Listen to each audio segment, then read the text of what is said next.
তাশাহুদে আঙ্গুল নাড়ানোর নিয়ম জানাবেন দয়া করে। ভাই, তাশাহুদ মানে হলো সাক্ষ্য দেওয়া। তাশাহুদ মানে কি? সাক্ষ্য দেওয়া। আমরা তাশাহুদের সময় আঙ্গুল দিয়ে ইশারা দেই না? অনেকে দেন, অনেকে দেন না। না দিলে নামাজ হয়ে যাবে, কিন্তু ওই যে লবণ ছাড়া তরকারির মতো, এটা সুন্নত হলো না। সুন্নত হলো ইশারা করা। ইশারা কেন করব? কারণ এই আঙ্গুলটাকে বলা হয় শাহাদাত আঙ্গুল। শাহাদাত মানে কি? সাক্ষ্য।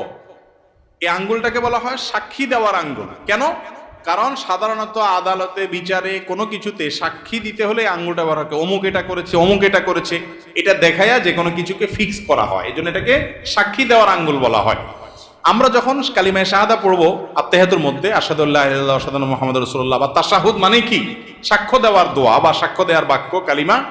এটা পাঠের সময় আমরা আঙ্গুল তুলে সাক্ষ্য দেব। মুখে সাক্ষ্য দিচ্ছি, আবার আঙ্গুল তুলেও কি দিচ্ছি?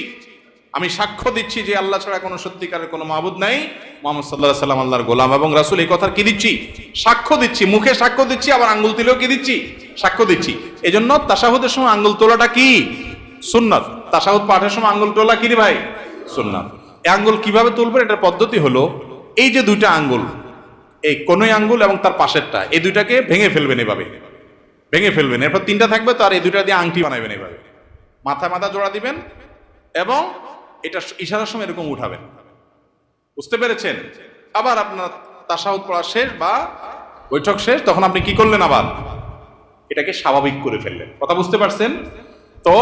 অনেকে আবার বলে আশহাদু আল্লাহ ইলাহা ইল্লাল্লাহ করে উঠাইতে হবে। ওই টাইমে না হলে একটু এদিক সেদিক হলে ইমান চলে যাবে। ইমান এত সস্তা জিনিস, এটা ভুল ধারণা। বুঝতে পেরেছেন? যে না, এই টাইমে না হলে, টাইমিং উল্টাপাল্টা হলে আবার ঝামেলা আছে, বাবা দরকার নেই, থাক, এটা তো সুন্নত কাজ নাই করলাম, এরকম অনেকেই করেন। এটা ভুল ধারণা। বরং এই তাশাহুদের সময় আপনি আঙ্গুল উঠে ইশারা করবেন। অনেক ভাই আঙ্গুল নাড়াচাড়া করে না। ওলামা একরাম নাড়াচাড়া করার কথা বলেন, কারণ একটা হাদিসে আছে যে এই আঙ্গুল নাড়ানোটা শয়তানের উপরে লোহার আঘাতের চাইতে কঠিন হয়। এই জন্য ভালো করে নাড়ায় শয়তানরা আঘাত করে নেয়। বুঝতে পারছেন? কিন্তু এক্ষেত্রে দুইটা মত, যদি অনেক ওলামা একরাম বলেছেন যে নাড়াইতে থাকা এবং এটা শয়তানের জন্য বেশি কঠিন হয় লোহার আঘাতের চাইতে বা এই জাতীয় আঘাতের চাইতে।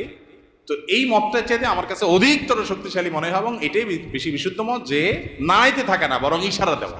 কারণ বেশিরভাগ হাদিসে যে ভাষ্য আসছে সেটা হলো তাশাহুদের সময় আঙ্গুল দিয়ে কি করা?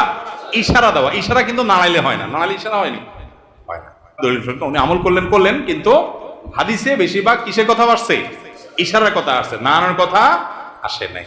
আর তাছাড়া সালাতের মধ্যে যে খুদু অবলম্বন করা, সুকুনের সাথে থাকা, এটার সাথে এটা যায় না। সব মিলিয়ে আঙ্গুল ইশারা করা তাশাহুদের মধ্যে এটা একটা সুন্নত কাজ, একটা ভালো কাজ, যেটা আমাদের বেশিরভাগ মুসল্লি ভাইরা করেনও না। এটা করা উচিত আমাদের।